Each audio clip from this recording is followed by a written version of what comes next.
Saludos a mis estudiantes del curso de español básico. Hasta ahora en lo que va de curso hemos estudiado lo que es la comunicación, el diagrama de la comunicación, las funciones del lenguaje, los tipos de discursos, la literatura, la novela, la poesía. Y ahora vamos a estudiar el teatro o el drama.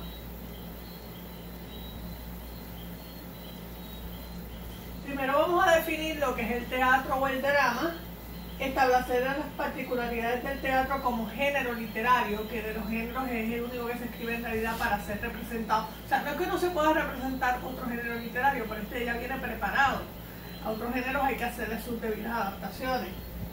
Identificar y explicar los elementos del teatro, su estructura interna y externa y los tipos de personajes. Como les acabo de decir, entre los géneros literarios, la épica, el cuento, la novela, el ensayo, la poesía y el teatro, el último es el que se escribe con la intención de ser representado. No es que no, como les dije, no es que no se puedan representar otros géneros. Esta clasificación de los géneros literarios que se utiliza en esta clase es la de Juan Luis Onieva Morales.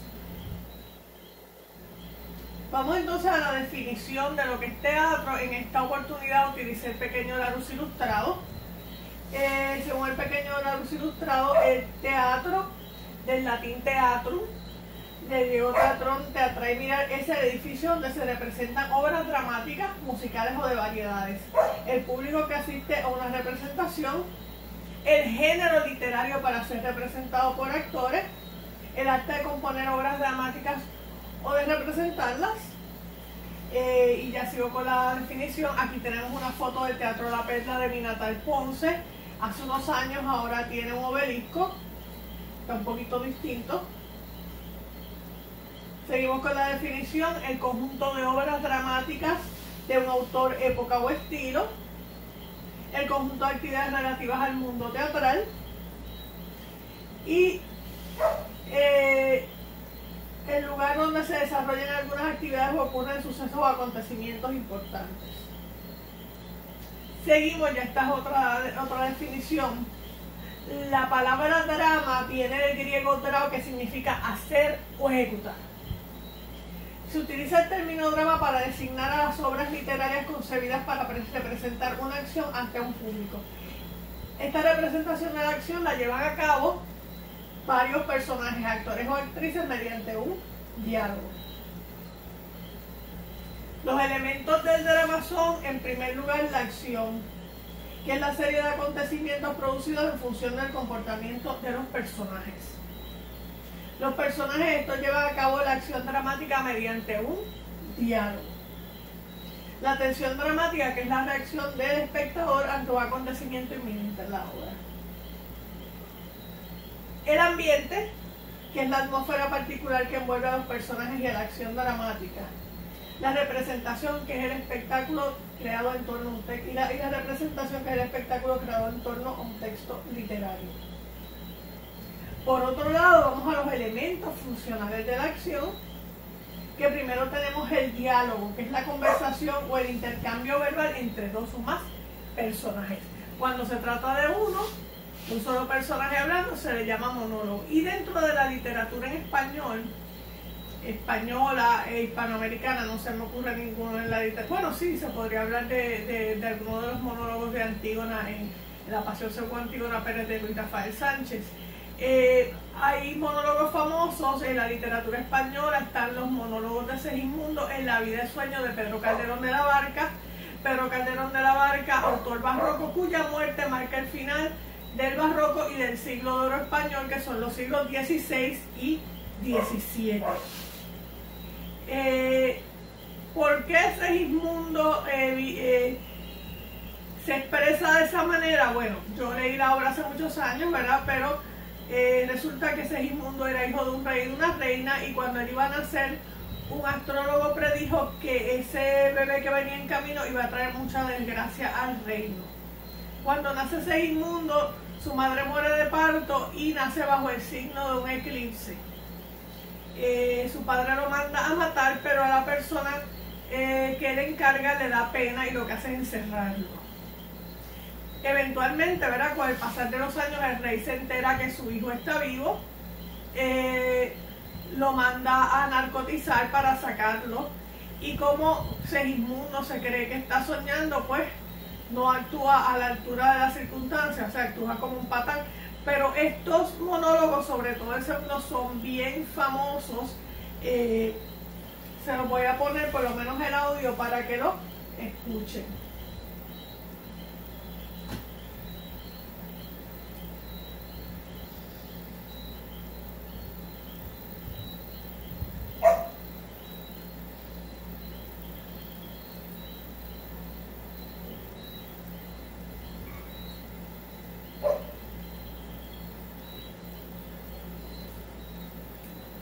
Ay, mísero de mí.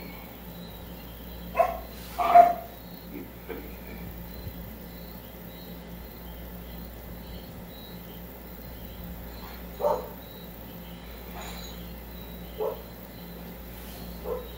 Apurar, cielos, pretendo ya que me tratáis así. ¿Qué delito cometí contra vosotros naciendo? Aunque sin aquí, ya entiendo que debo haber cometido. Bastante causa ha tenido vuestra justicia y rigor, pues el delito mayor del hombre es haber nacido. Solo quisiera saber para curar mis desvelos, dejando a una parte cielos el delito de nacer. ¿Qué más os pude ofender para castigar de más? No nacieron los demás. Pues si los demás nacieron, ¿qué privilegios tuvieron que yo no podré jamás?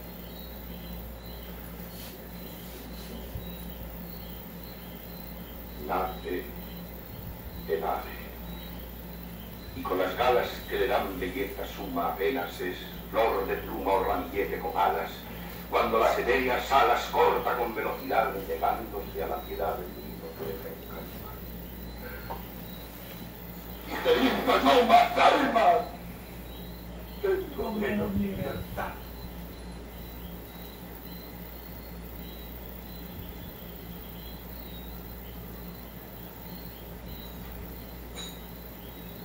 El fruto, y con la piel que dibujan manchas bellas, apenas signos de estrellas gracias al doctor Intel, cuando atrevido y cruel la humana necesidad le obliga a tener crueldad, monstruo de su laberinto, y yo, con mejor instinto, tengo menos libertad.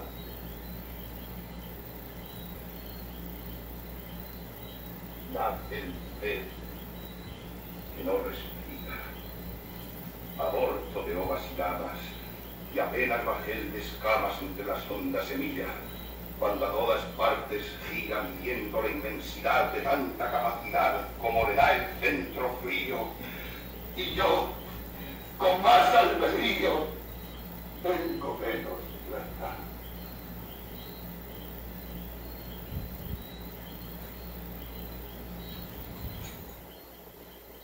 Nace el arroyo, culebra que entre flores se desata, y apenas sierpe de plata entre las flores se quiebra, cuando músico celebra de las flores la piedad que le da la majestad del campo abierto a su ira. Y teniendo yo más vida, tengo menos libertad. Llegando esta pasión, un volcán, un Etna hecho, quisiera arrancar del pecho pedazos del corazón. Que ley, justicia o razón negar a los hombres sabe privilegio tan suave, excepción tan principal que Dios le ha dado a un cristal, a un pez, a un punto. La Este segundo monólogo es el que es mega famoso en la literatura.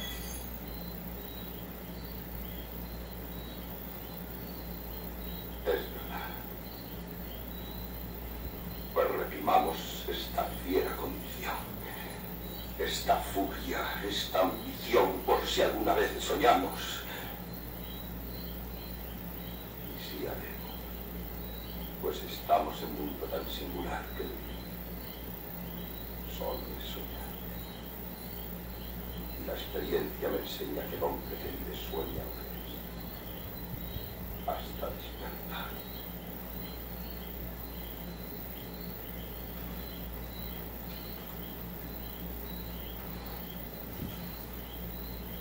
Sueña el rey,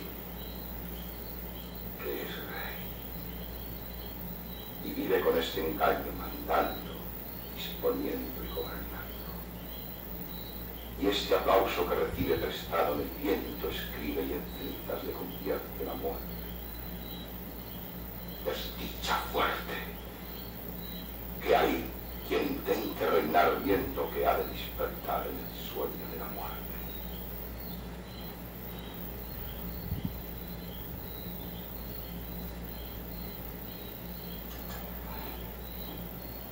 Sueña el rico en sus riquezas, que más cuidados le ofrece. Sueña el pobre que padece su miseria y su pobreza. Sueña el que a medrar empieza, sueña el que agravia y ofende, sueña el que afana y pretende. Y en el mundo, en conclusión, todos sueñan lo que son, nunca ninguno lo entiende.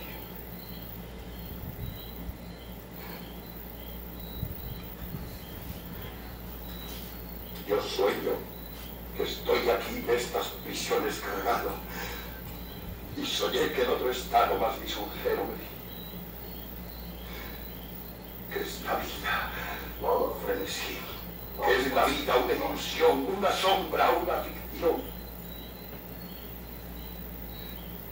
Y el mayor bien es pequeño. Que toda la vida es sueño y los sueños sueños son.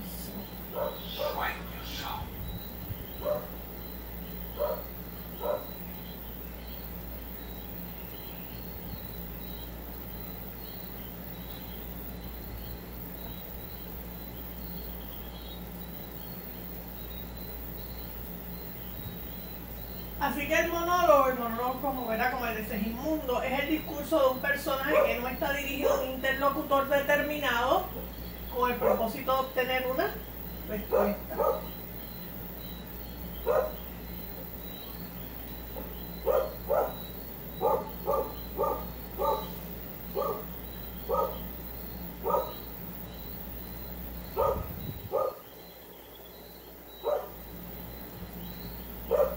Seguimos con los elementos funcionales de la acción dramática. En esta oportunidad vamos a discutir lo que es el coro. El coro era un elemento que proviene del teatro griego y es una especie de personaje colectivo y tiene varias posibles funciones. En primer lugar, ser la conciencia o los recuerdos del personaje que habla. 2. Predecir o profetizar los acontecimientos que ocurrirán más tarde, servir de narrador o narradora y encarnar la comunidad. Obviamente esto es como ha ido evolucionando el coro, pero en el sentido original del teatro griego, el coro comentaba sobre la acción, pero no participaba de ella. Como les dije, pues eso ha ido evolucionando y puede ser la conciencia, los recuerdos del personaje que habla, predecir o profetizar los acontecimientos que ocurrirán más tarde. Por ejemplo, hay una obra de Antonio Buero Vallejo, que era un dramaturgo español, y en el Tragaluz hay unos narradores que se llaman él y ella, que comentan cuando termina un acto sobre lo que pasó en el acto anterior y anticipan lo que va a pasar en el siguiente acto. También el coro puede servir de narrador y puede encarnar una comunidad. En Fuenteovejuna de Lope de Vega, yo siempre he interpretado el pueblo de Fuenteovejuna como un coro, porque en el pueblo de Fuenteovejuna ocurre un crimen, matan al comendador, que era un tirano. Entonces cuando vienen las autoridades del rey a hacer la investigación, le preguntan a todo el mundo que quién mató al comendador. Fuenteovejuna lo dicen niños, lo dicen ancianos, lo dicen hombres, lo dicen mujeres, y como no podían meter al pueblo entero en la cárcel, pues no encierran a nadie. Pero aquí es un pueblo que está gritando su descontento ante los abusos de ese comendador.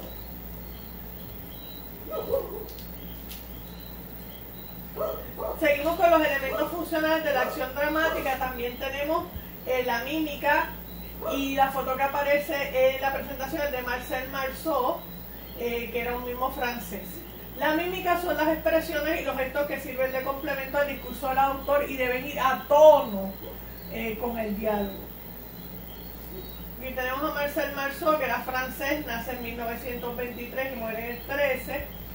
Como les dije, llegó el momento que él estaba tan metido en sus personajes del mismo que la gente no lo conocía sin maquillaje, y él apareció en comerciales de la Polaroid, de la cámara.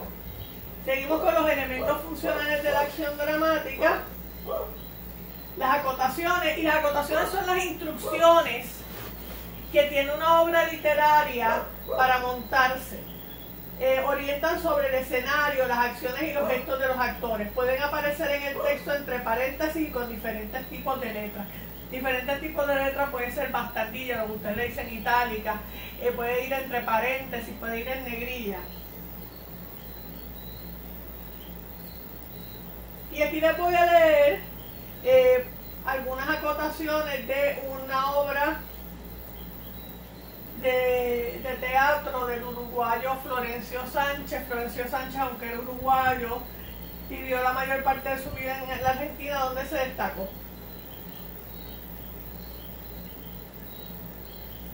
Y dice así: acto primero. Representa de ser un patio de la estancia, a la derecha y parte del foro frente a una casa antigua pero de buen aspecto, galería sostenida por medio de columnas, gran parral que cubre todo el patio. A la izquierda un zaguán, una mesa, 4 sillones de paja, un brasero con 4 planchas, un sillón de hamaca, una vela, una tabla de planchar, una caja de fósforos, un banquito, varios papeles de estraza para hacer parches, una azucarera y un mate. Mate es un té que beben en diferentes partes del sur de Sudamérica, como Uruguay, Paraguay y Argentina. Es de día. Al levantarse el telón, aparece en escena doña Dolores sentada en el sillón, con la cabeza atada con un pañuelo blanco. Prudencia y Rudecindo planchando, Robustiana haciendo parchecitos con una vela. Seguimos con los elementos funcionales de la acción dramática: el vestuario, que tiene que ver con la caracterización del personaje, la escenografía o el decorado, la luminotecnia, las luces y la música. Todos estos son refuerzos de lo dramatizado.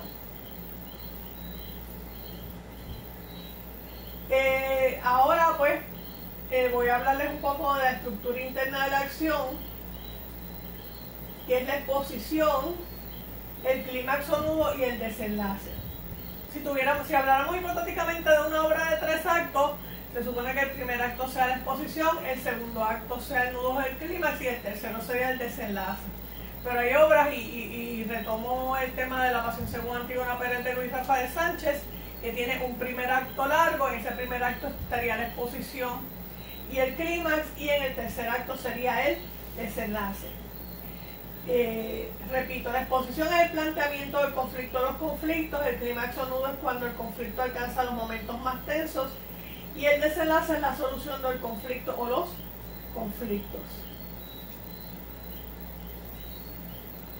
En cuanto a la estructura externa de la acción, tenemos los actos.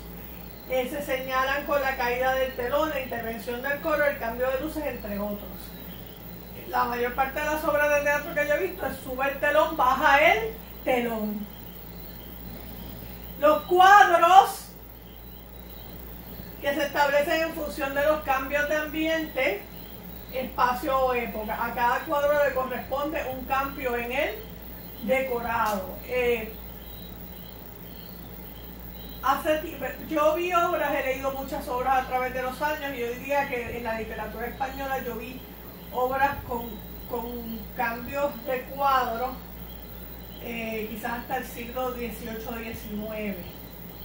Y las escenas, que son las divisiones de los actos o los cuadros, se marcan con la salida, con la entrada y salida de los personajes. Si entra un personaje, empieza una escena; cuando sale, termina. Las clases de personajes son el protagonista, que es el personaje principal, el antagonista, que se opone al protagonista, y los personajes secundarios, que ayudan o se oponen con sus acciones a los personajes principales. Para que el teatro sea un espectáculo se necesitan los siguientes elementos que voy a mencionar a continuación: el autor, el texto escénico, el director escénico, los actores, los accesorios escénicos, el público y la sala de teatro. Pero si no hubiera dinero más que para par de elementos, los que verdaderamente son esenciales son los actores y el público. Vamos entonces a seguir con el teatro, porque este es un tema muy amplio, y vamos a hablar de los principales subgéneros dramáticos. Los objetivos de esta presentación son los siguientes: identificar los subgéneros dramáticos principales, establecer las diferencias entre dos de los subgéneros dramáticos principales, la tragedia y la comedia, definir el tercer subgénero dramático, la tragicomedia o el drama, e identificar los subgéneros dramáticos menores, el auto sacramental, el sainete, el entremés, la farsa, la ópera y el melodrama, entre otros. Los principales subgéneros dramáticos son la tragedia, la comedia y la tragicomedia o drama. Comenzamos con la tragedia. La tragedia es un subgénero dramático que representa una acción funesta que a menudo termina con la muerte o la destrucción del protagonista. Volvemos a Aristóteles. Según Aristóteles, la tragedia es una acción elevada y completa de cierta magnitud en un personaje distintamente matizado según las distintas partes, efectuado por los personajes en acción y no por medio de un relato, y que suscitando compasión y temor lleva a cabo la purgación de tales emociones. La palabra tragedia proviene del griego tragos, macho cabrío y odio, o sea que la palabra significa canto de macho cabrío. La canción del macho cabrío era un himno o ditirambo que entonaban los perniñadores, es decir, los que recogían las uvas para hacer el vino, en las fiestas dionisíacas o bacanales que se celebraban en la antigua Grecia en honor a Dioniso. Dioniso era en la mitología griega, o Baco en la mitología romana, dios protector de las viñas. Aquí no se aprecia bien, pero usted lo puede ver en la presentación en detalle, un plano de lo que era el teatro griego. Yo estuve en Grecia hace par de años y tuve la oportunidad de ver un teatro griego. Ellos aprovechaban la ladera de la montaña para ir poner las gradas, y aprovechaban también la geografía para que se viera mejor y también para proyectar el sonido. Entonces aquí la orquesta estaba fuera del escenario. Aquí tienen diferentes enlaces que, si ustedes quieren verlo, donde hay diferentes artículos sobre el teatro.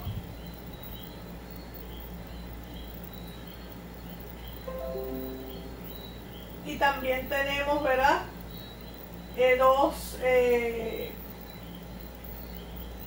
dos videos, bueno, son más bien dos videos que contienen un audio sobre lo que es el teatro, que suplementan lo que yo estoy diciendo. La división de la tragedia griega es la siguiente: el prólogo. El prólogo es la escena inicial que sirve para orientar al público sobre el tema o el asunto. El párodo, que es el canto de escena solemne y procesional del coro. Los episodios, que son el equivalente a los actos. Los estasimos, que son los cantos del coro intercalados entre los episodios. Y el éxodo es la escena final, que además de un canto incluye el diálogo que pone fin a la tragedia. Así que volvemos. La división de la tragedia es la siguiente, de la tragedia griega es la siguiente: el prólogo, el párodo, los episodios, los estasimos y el éxodo. En una tragedia, Usted no tiene personajes, usted no tiene como personajes gente de pueblo, siempre son reyes, dioses, semidioses. Vamos a las características de la tragedia. En primer lugar, la superioridad social de los héroes. Tenemos los personajes son dioses, semidioses, héroes, etc. La subida, el orgullo del héroe, y ese orgullo, que sería más bien equivalente a lo que es la soberbia como pecado capital, se le llama hubris o ibris. La acción del héroe clásico o trágico que le conduce a su perdición, eso es el error trágico. El sufrimiento del héroe, que es el patos, y la purgación de las emociones por parte de los espectadores, que es la catarsis. La catarsis, esa es la finalidad de la tragedia para efectos del espectador, que reflexione, que purgue sus emociones. Hay varios elementos de la tragedia, ya mismo les voy a presentar una historia donde se ve esa estructura, para que primero todos los que representaban los personajes eran hombres, no había mujeres. Usaban máscaras para representar el personaje y para proyectar la voz, y también para que se vieran, usaban unos zapatos que los tienen ahí, yo diría que parecen más bien unos zapatacones, que son los coturnos. Entonces les voy a presentar una historia donde se ve claramente la estructura de la tragedia. De hecho, en el Museo de Ponce hay un cuadro alusivo a este episodio. Varía un poquito según las versiones, ¿verdad? En ese cuadro del Museo de Arte de Ponce hay obviamente una pareja real, un rey y una reina en una habitación, y un tercero escondido detrás de una cortina. Un pasaje, uno de los más conocidos del libro Las Historias de Heródoto. Ella, mucho antes del romance, elige leer el pasaje que cuenta cómo Giges, instigado por Candaulo, el rey posa sus ojos sobre la desnudez de la hermosa reina. Luego es descubierto por ella, quien lo coloca en la disyuntiva de matar al monarca o morir. Giges mata a Candaulo y se queda con la reina del reino por muchos años. Hay diferentes versiones de la historia, pero básicamente esta es la historia. Aquí se ve la estructura de la tragedia. El rey Candaulo lo tenía todo. Tenía territorio, tenía riqueza, tenía poder, pero lo que más lo enorgullecía de todo lo que él tenía era su esposa. En una ocasión le pide a Giges, que dependiendo de la versión era o un pastor o en otras versiones era su ayudante, le habla de la belleza de la reina y le pide que un día, una noche, cuando él esté con su esposa en la recámara real, que él se esconda para que constate, para que compruebe lo bella que es la reina. Giges le dice que no, pero el rey insiste tanto, pues que él lo hace. Giges se esconde detrás de unas cortinas mientras el rey está con la reina. La reina lo ve y no le dice nada al rey, pero se siente traicionada. Entonces la reina manda a llamar a Giges y le dice: ok, te vi que estabas en la habitación, tienes dos opciones, o matas al rey o te mando a matar. Y Giges obviamente abogó por su vida, mató al rey, se quedó con la reina y con todo lo que era del rey. O sea, aquí que vemos la estructura de la tragedia, los personajes, ¿verdad? Que la superioridad social de los héroes. Tenemos el héroe trágico que comete el error trágico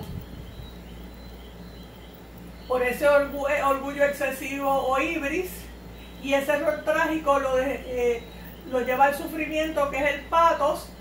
Ese sufrimiento termina en destrucción o muerte de ese protagonista, y lo que experimentan, la reflexión, la purgación, que experimentan la catarsis, que experimentan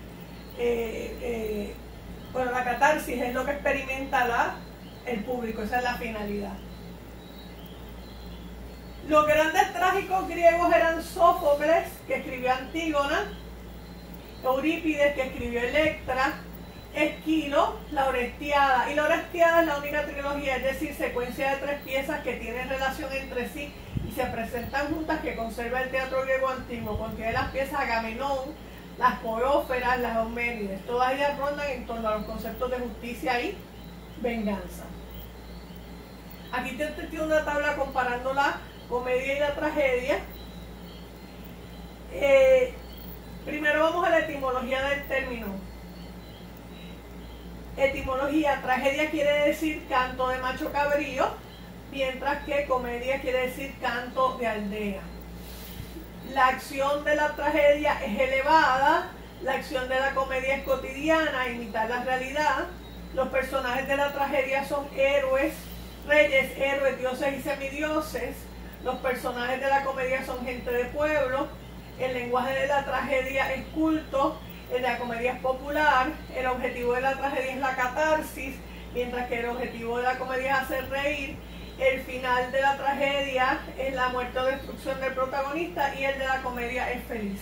Cabe señalar que durante mucho tiempo a todo el teatro, y eso fue más o menos hasta el siglo XVIII, por lo menos en España, a todo el teatro, fuera cómico, fuera trágico, se le llamaba comedia. Eso cambió a partir del siglo XVIII. Vamos a la comedia. Uno de los grandes comediógrafos griegos fue Aristófanes, que escribió Las nubes y las moscas, entre otras. Los dos grandes comediógrafos romanos fueron Plauto y Terencio. Vamos entonces a discutir lo que es la tragicomedia o el drama. Es el subgénero literario entre la tragedia y la comedia, tragicomedia. A veces se intercalan elementos cómicos, pero su final suele ser desgraciado. Como les dije antes, a todo el teatro se le llamaba comedia, ahora a todo el teatro se le llama drama.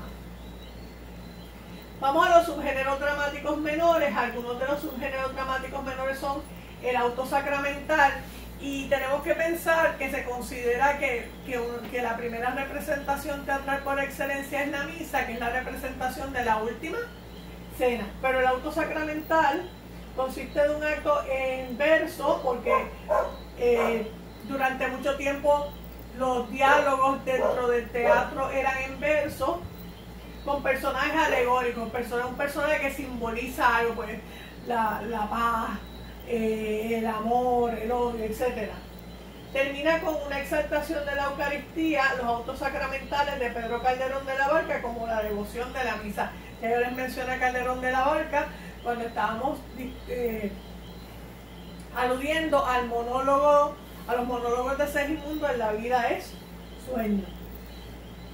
Y el final, y la muerte de Calderón de la Barca marca el final del siglo de oro español. El sainete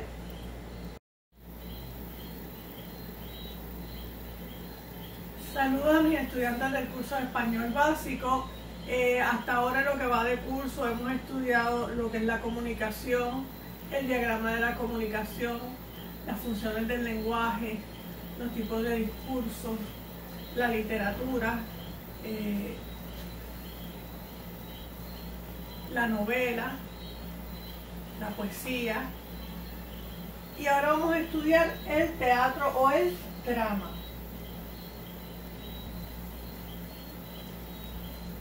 Primero vamos a definir lo que es el teatro o el drama, establecer las particularidades del teatro como género literario, que de los géneros es el único que se escribe en realidad para ser representado. O sea, no es que no se pueda representar otro género literario, pero este ya viene preparado.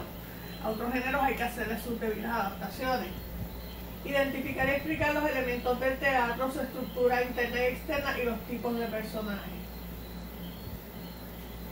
Como les acabo de decir, entre los géneros literarios, la épica, el cuento, la novela, el ensayo, la poesía y el teatro, el último es el que se escribe con la intención de ser representado. No es que no, como les dije, no es que no se puedan representar otros géneros. Esta clasificación de los géneros literarios que se utiliza en esta clase es la de Juan Luis Onieva Morales. Vamos entonces a la definición de lo que es teatro. En esta oportunidad utilicé el pequeño Larousse ilustrado. Según el pequeño Larousse ilustrado, el teatro, del latín teatrum, de Diego Teatrón Teatral y Mirar es el edificio donde se representan obras dramáticas, musicales o de variedades. El público que asiste a una representación, el género literario para ser representado por actores, el arte de componer obras dramáticas o de representarlas. Y ya sigo con la definición. Aquí tenemos una foto del Teatro La Perla de mi natal Ponce. Hace unos años, ahora tiene un obelisco, está un poquito distinto. Seguimos con la definición: el conjunto de obras dramáticas de un autor, época o estilo, el conjunto de actividades relativas al mundo teatral y el lugar donde se desarrollan algunas actividades o ocurren sucesos o acontecimientos importantes. Seguimos, ya esta es otra definición. La palabra drama viene del griego drao, que significa hacer o ejecutar. Se utiliza el término drama para designar a las obras literarias concebidas para representar una acción ante un público. Esta representación de la acción la llevan a cabo varios personajes, actores o actrices, mediante un diálogo. Los elementos del drama son, en primer lugar, la acción, que es la serie de acontecimientos producidos en función del comportamiento de los personajes. Los personajes estos llevan a cabo la acción dramática mediante un diálogo. La tensión dramática, que es la reacción del espectador ante un acontecimiento inminente en la obra. El ambiente, que es la atmósfera particular que envuelve a los personajes y a la acción dramática. La representación, que es el espectáculo creado en torno a un texto, y la representación, que es el espectáculo creado en torno a un texto literario. Por otro lado, vamos a los elementos funcionales de la acción, que primero tenemos el diálogo, que es la conversación o el intercambio verbal entre dos o más personajes. Cuando se trata de un solo personaje hablando, se le llama monólogo. Y dentro de la literatura en español, española e hispanoamericana, no se me ocurre ninguno en la literatura. Bueno, sí, se podría hablar de alguno de los monólogos de Antígona en La Pasión según Antígona Pérez de Luis Rafael Sánchez. Hay monólogos famosos en la literatura española. Están los monólogos de Segismundo en La vida y sueño de Pedro Calderón de la Barca. Pedro Calderón de la Barca, autor barroco, cuya muerte marca el final del barroco y del siglo de oro español, que son los siglos XVI y XVII. ¿Por qué Segismundo se expresa de esa manera? Bueno, yo leí la obra hace muchos años, ¿verdad? Pero resulta que Segismundo era hijo de un rey y de una reina, y cuando él iba a nacer, un astrólogo predijo que ese bebé que venía en camino iba a traer mucha desgracia al reino. Cuando nace Segismundo, su madre muere de parto y nace bajo el signo de un eclipse. Su padre lo manda a matar, pero a la persona que le encarga le da pena y lo que hace es encerrarlo. Eventualmente, ¿verdad?, con el pasar de los años, el rey se entera que su hijo está vivo, lo manda a narcotizar para sacarlo, y como Segismundo se cree que está soñando, pues no actúa a la altura de las circunstancias, o sea, actúa como un patán. Pero estos monólogos, sobre todo el segundo, son bien famosos. Se los voy a poner por lo menos el audio para que lo escuchen.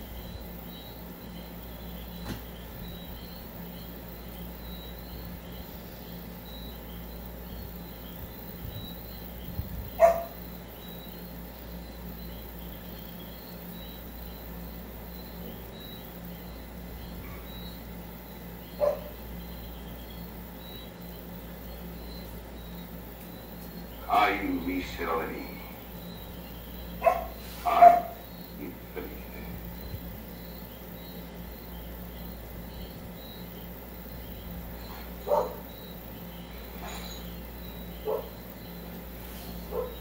Apurar, cielos, pretendo ya que me tratáis así. ¿Qué delito cometí contra vosotros naciendo? Aunque si nací, ya entiendo que de nuevo bastante causa ha tenido vuestra justicia y rigor, pues el delito mayor del hombre es haber nacido. Solo quisiera saber, para curar mis desvelos, dejando a una parte cielos el delito de nacer. ¿Qué más os pude ofender para castigar de más? No nacieron los demás. Pues si los demás nacieron, ¿qué privilegios tuvieron que yo no tendré jamás?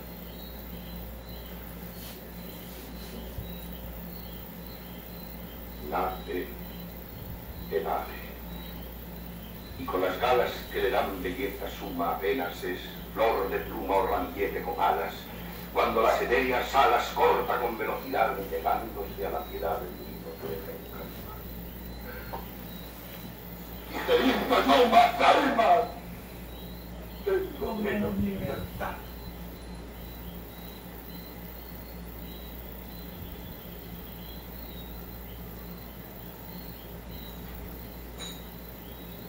El fruto, y con la piel que dibujan manchas bellas, apenas signos de estrellas gracias al doctor Intel, cuando atrevido y cruel la humana necesidad le obliga a tener crueldad, monstruo de su laberinto, y yo, con mejor instinto, tengo menos libertad.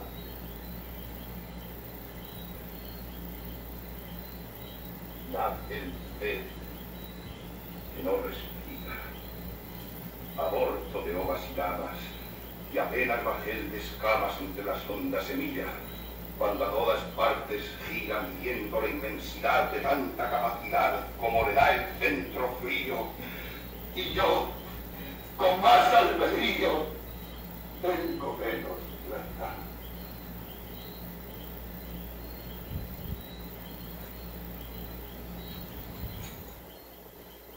Nace el arroyo, culebra que entre flores se desata, y apenas sierpe de plata entre las flores se quiebra, cuando músico celebra de las flores la piedad que le da la majestad del campo abierto a su ira.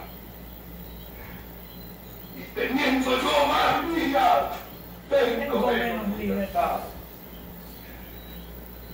Llevando esta pasión, un volcán, un etna hecho, quisiera arrancarme el pecho pedazos del corazón. Que ley, justicia o razón negar a los hombres sabe privilegio tan suave, excepción tan principal que Dios le ha dado a un cristal, a un pez, a un mundo. Y la otra.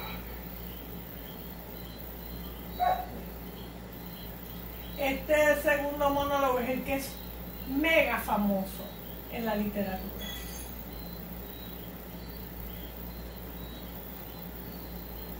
Es verdad. Pues reprimamos esta fiera condición, esta furia, esta ambición, por si alguna vez soñamos. Y si haremos, pues estamos en un mundo tan singular que solo es soñar. Y la experiencia me enseña que el hombre que vive sueña lo que es, hasta despertar.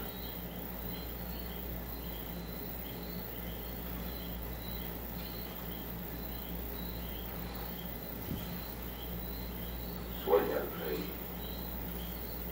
que es rey, y vive con este engaño mandando, disponiendo y gobernando. Y este aplauso que recibe prestado en el viento escribe y en cintas le convierte en amor. Desdicha fuerte, que hay quien intente reinar viendo que ha de despertar en el sueño de la muerte.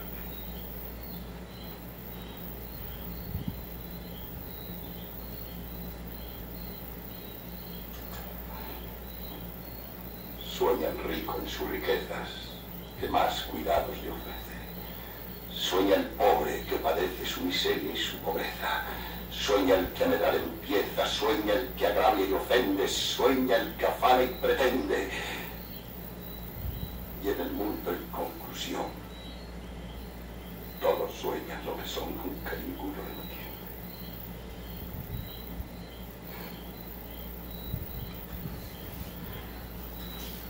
Yo sueño Estoy aquí de estas prisiones cargado. Y soñé que en otro estado más lisonjero me vi. Que esta vida, un frenesí. Que es la vida una ilusión, una sombra, una ficción. Y el mayor bien es pequeño. Que Toda la vida es sueño y los sueños, los sueños. sueños. Sueños son.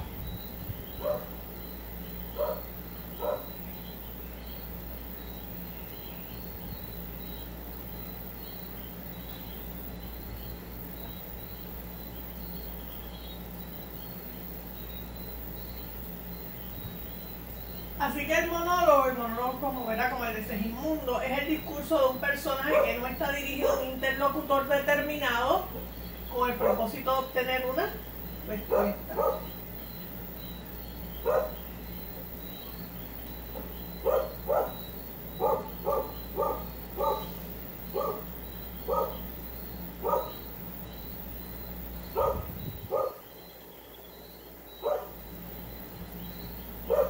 Seguimos con los elementos funcionales de la acción dramática. En esta oportunidad vamos a discutir lo que es el coro. El coro es un elemento que proviene del teatro griego y es una especie de personaje colectivo y tiene varias posibles funciones.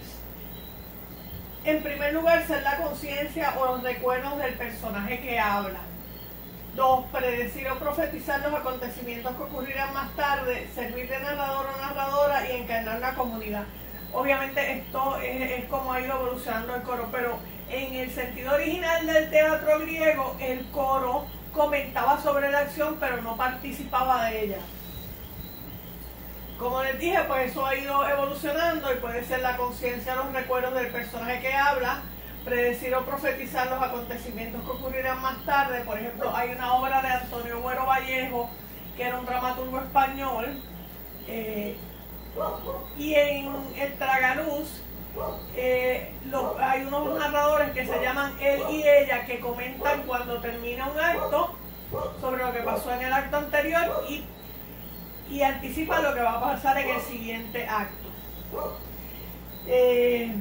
También el coro puede servir de narrador y puede encarnar una comunidad. En Fuenteovejuna de Lope de Vega, yo siempre he interpretado el pueblo de Fuenteovejuna como un coro, porque en el pueblo de Fuenteovejuna ocurre un crimen, matan al comendador que era un tirano. Entonces cuando vienen las autoridades del rey a hacer la investigación, le preguntan a todo el mundo que quién mató al comendador. Fuenteovejuna lo dicen niños, lo dicen ancianos, lo dicen hombres, lo dicen mujeres, y como no podían meter al pueblo entero en la cárcel, pues no encierran a nadie. Pero aquí es un pueblo que está gritando su descontento ante los abusos de ese comendador.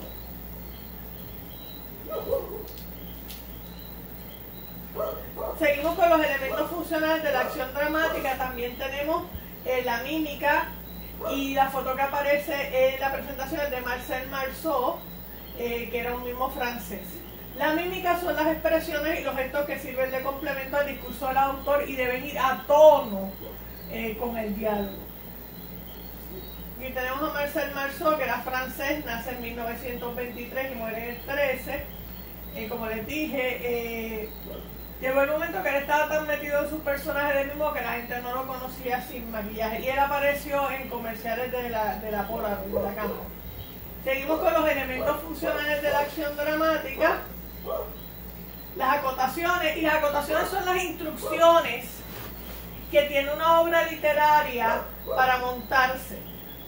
Orientan sobre el escenario, las acciones y los gestos de los actores. Pueden aparecer en el texto entre paréntesis y con diferentes tipos de letras. Diferentes tipos de letras puede ser bastardilla, lo que ustedes le dicen itálica, puede ir entre paréntesis, puede ir en negrilla. Y aquí les voy a leer algunas acotaciones de una obra de teatro del uruguayo Florencio Sánchez. Florencio Sánchez, aunque era uruguayo, vivió la mayor parte de su vida en la Argentina, donde se destacó.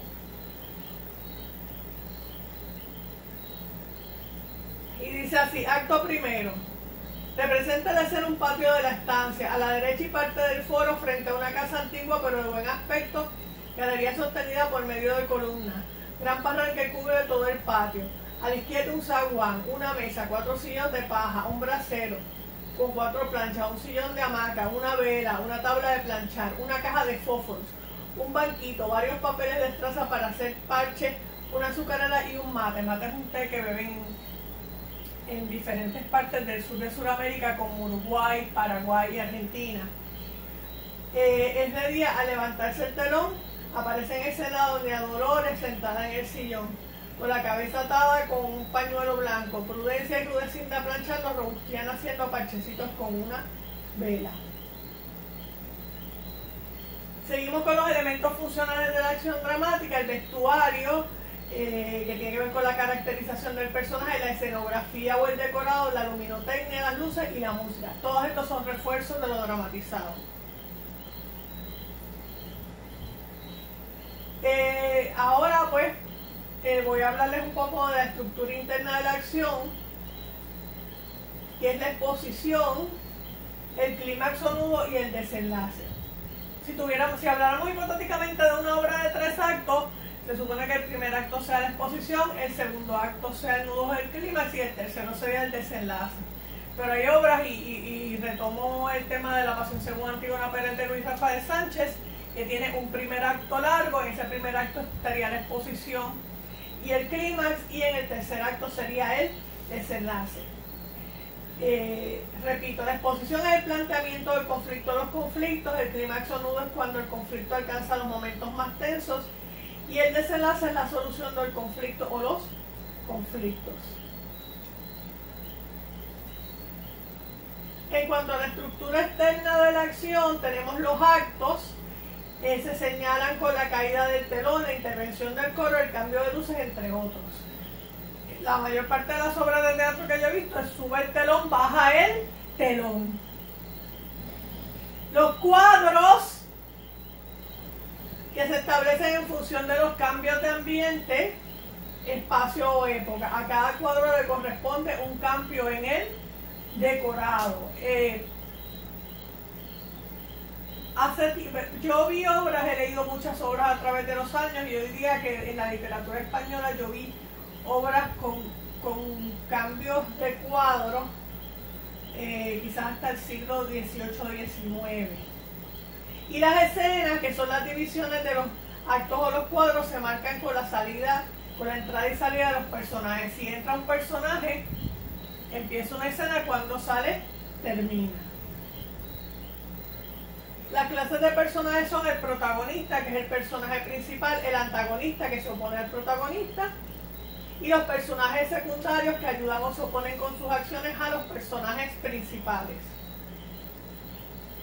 Para que el teatro sea un espectáculo se necesitan los siguientes elementos,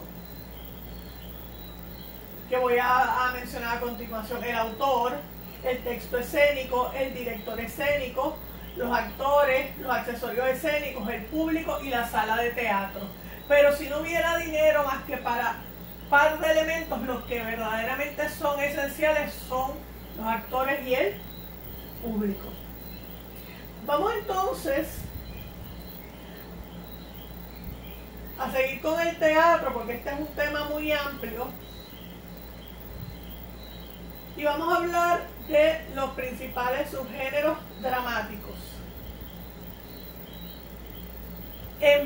Los objetivos de esta presentación son los siguientes: identificar los subgéneros dramáticos principales, establecer las diferencias entre dos de los subgéneros dramáticos principales, la tragedia y la comedia, definir el tercer subgénero dramático, la tragicomedia o el drama, e identificar los subgéneros dramáticos menores, el auto sacramental, el sainete, el entremés, la farsa, la ópera y el melodrama, entre otros.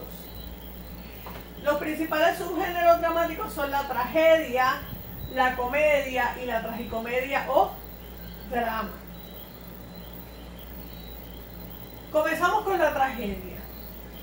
La tragedia es un subgénero dramático que representa una acción funesta que a menudo termina con la muerte o la destrucción del protagonista. Volvemos a Aristóteles. Según Aristóteles, la tragedia es una acción elevada y completa de cierta magnitud en un personaje distintamente matizado según las distintas partes, efectuado por los personajes en acción y no por medio de un relato, y que suscitando compasión y temor lleva a cabo la purgación de tales emociones. La palabra tragedia proviene del griego tragos, macho cabrío y odio, o sea que la palabra significa canto de macho cabrío. La canción del macho cabrío era un himno o ditirambo que entonaban los perniñadores, es decir, los que recogían las uvas para hacer el vino, en las fiestas dionisíacas o bacanales que se celebraban en la antigua Grecia en honor a Dioniso. Dioniso era en la mitología griega, o Baco en la mitología romana, dios protector de las viñas. Aquí no se aprecia bien, pero usted lo puede ver en la presentación en detalle, un plano de lo que era el teatro griego. Yo estuve en Grecia hace par de años y tuve la oportunidad de ver un teatro griego. Ellos aprovechaban la ladera de la montaña para ir poner las gradas, y aprovechaban también la geografía para que se viera mejor y también para proyectar el sonido. Entonces aquí la orquesta estaba fuera del escenario. Aquí tienen diferentes enlaces que si ustedes quieren verlo, donde hay diferentes artículos sobre el teatro.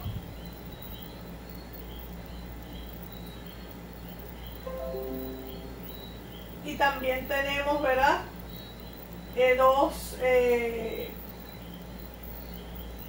Dos videos, bueno, son más bien dos videos que contienen un audio sobre lo que es el teatro, que suplementan lo que yo estoy diciendo.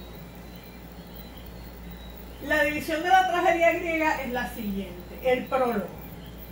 El prólogo es la escena inicial que sirve para orientar al público sobre el tema o el asunto. El párodo, que es el canto de escena solemne y procesional del coro. Los episodios, que son el equivalente a los actos. Los estasimos, que son los cantos del coro intercalados entre los episodios. Y el éxodo es la escena final, que además de un canto incluye el diálogo que pone fin a la tragedia. Así que volvemos.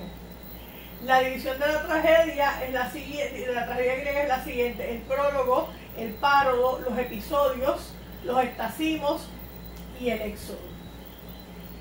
En una tragedia, usted no tiene personajes, usted no tiene como personajes gente de pueblo, siempre son reyes, dioses, semidioses. Vamos a las características de la tragedia. En primer lugar, la superioridad social de los héroes. Tenemos los personajes son dioses, semidioses, héroes, etc. La subida, el orgullo del héroe, y ese orgullo, que sería más bien equivalente a lo que es la soberbia como pecado capital, se le llama ubris o ibris. La acción del héroe clásico o trágico que le conduce a su perdición, eso es el error trágico. El sufrimiento del héroe, que es el patos, y la purgación de las emociones por parte de los espectadores, que es la catarsis. La catarsis, esa es la finalidad de la tragedia para efectos del espectador, que reflexione, que purgue sus emociones. Hay varios elementos de la tragedia, ya mismo les voy a presentar una historia donde se ve esa estructura, para que primero todos los que representaban los personajes eran hombres, no había mujeres. Usaban máscaras para representar el personaje y para proyectar la voz, y también para que se vieran usaban unos zapatos que los tienen ahí, yo diría que parecen más bien unos zapatacones, que son los coturnos. Entonces les voy a presentar una historia donde se ve claramente la estructura de la tragedia. De hecho, en el Museo de Ponce hay un cuadro alusivo a este episodio. Varía un poquito según las versiones, ¿verdad? En ese cuadro del Museo de Arte de Ponce hay obviamente una pareja real, un rey y una reina en una habitación y un tercero escondido detrás de una cortina. Un pasaje, uno de los más conocidos del libro Las Historias de Heródoto.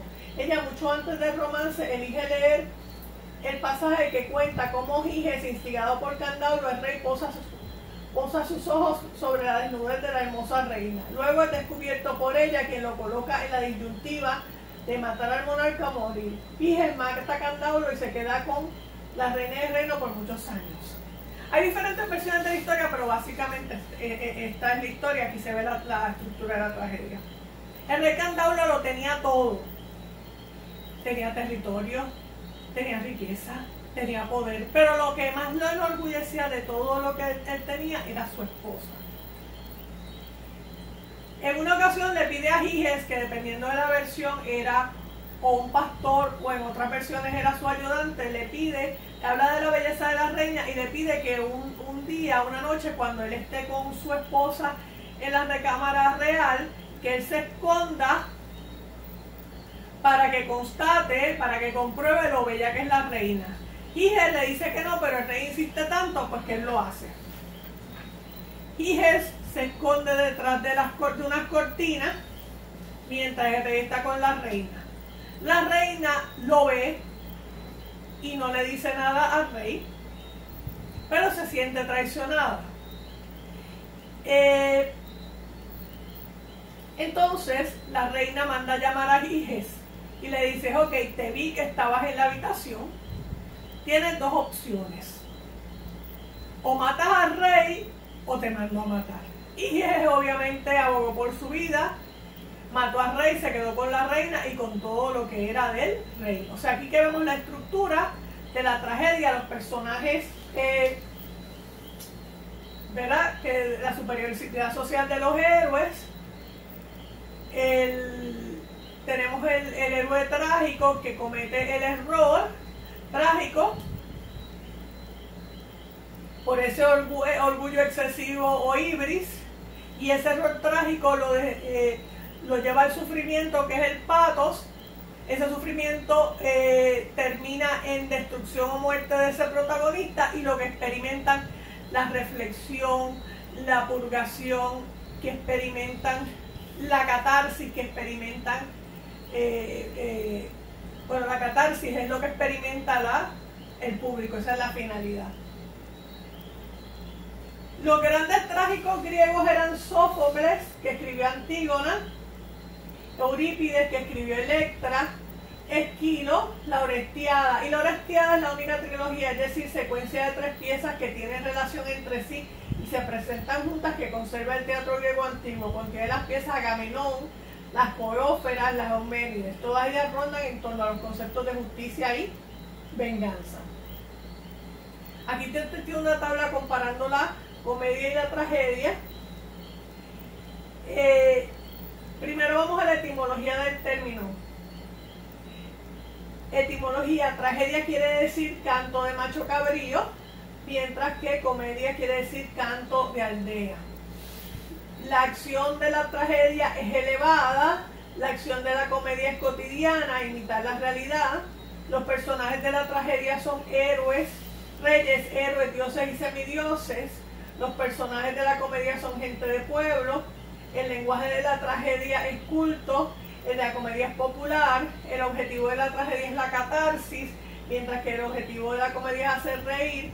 El final de la tragedia es la muerte o destrucción del protagonista, y el de la comedia es feliz. Cabe señalar que durante mucho tiempo a todo el teatro, y eso fue más o menos hasta el siglo XVIII, por lo menos en España, a todo el teatro, fuera cómico, fuera trágico, se le llamaba comedia. Eso cambió a partir del siglo XVIII. Vamos a la comedia. Uno de los grandes comediógrafos griegos fue Aristófanes, que escribió Las nubes y las moscas, entre otras. Los dos grandes comediógrafos romanos fueron Plauto y Terencio. Vamos entonces a discutir lo que es la tragicomedia o el drama, el subgénero literario entre la tragedia y la comedia, tragicomedia. A veces se intercalan elementos cómicos, pero su final suele ser desgraciado. Como les dije antes, a todo el teatro se le llamaba comedia, ahora a todo el teatro se le llama drama. Vamos a los subgéneros dramáticos menores. Algunos de los subgéneros dramáticos menores son el auto sacramental, y tenemos que pensar que se considera que la primera representación teatral por excelencia es la misa, que es la representación de la última cena. Pero el auto sacramental consiste de un acto en verso, porque durante mucho tiempo los diálogos dentro del teatro eran en verso, con personajes alegóricos, un personaje que simboliza algo, pues la paz, el amor, el odio, etc. Termina con una exaltación de la Eucaristía, los autos sacramentales de Pedro Calderón de la Barca, como la devoción de la misa. Ya yo les mencioné a Calderón de la Barca cuando estábamos aludiendo a los monólogos de Segismundo en La vida es sueño. Y el final, y la muerte de Calderón de la Barca marca el final del siglo de oro español. El sainete, el factotum del Barbero de Sevilla, Giacochino Rossini, que es una de mis óperas favoritas. Y Fígaro era un barbero que le sirve de alcahueta al conde de Almaviva. El conde de Almaviva está prendado de Rosina, que a su vez vive con el viejo Bartolo, o sea, no convive como pareja. Entonces, pues, el conde de Almaviva le pide a Fígaro que le ayude a conocer a la muchacha, y pues hacer una historia larga corta, al final, con la ayuda de Fígaro, el conde logra conocer a Rosina y hay un final feliz. Pero vamos a escuchar esta parte que es súper famosa y que usted la puede escuchar en los muñequitos, en comerciales, etc. Tom y Jerry, Bugs Bunny, etc.